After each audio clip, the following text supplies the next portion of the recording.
Hi, I'm Jared from DJ Adventures, and today I'm going to show you how to replace your spark plug on a Yamaha TTR125L.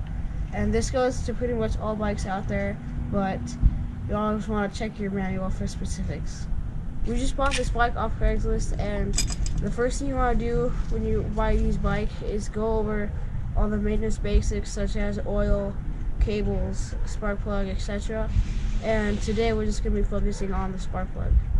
Now before you do anything, you want to make sure you take compressed air and blow all around the spark plug hole so when you take it out, nothing falls in there.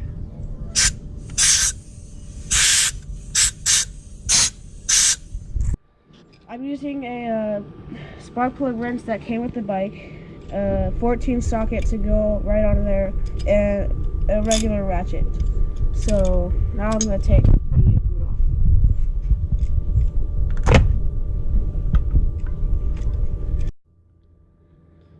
Okay, so here's the spark plug. It looks like ass, but we're going to replace this, put a new one in there, and we're going to find out the jetting to make this one run better. Here's the old spark plug that was originally in the bike, and here's the new one. We cross-referenced both of these numbers to the book, both the part numbers to the book, so you want to make sure that they're the same size, which they are, and the part number are the same, and then the next step is to gap it. Here's where you find the gapping information right here, and it measures in metric and inches. My tool measures inches, so that's what we're going to use, and it is 0.02 to 0.03 hundredths of an inch. Here's the gap that we're going to be measuring. Here is the tool that we're going to be using, a gapper tool. If you don't have one, go and pick one up at AutoZone for $1.99. Not sponsored. Here's the measurements. So just gently slide this on the wheel and keep sliding until it stops. And mine's within range and ready to be installed. Another thing is that when you look closely, you can see the difference between these two washers. These are crush washers.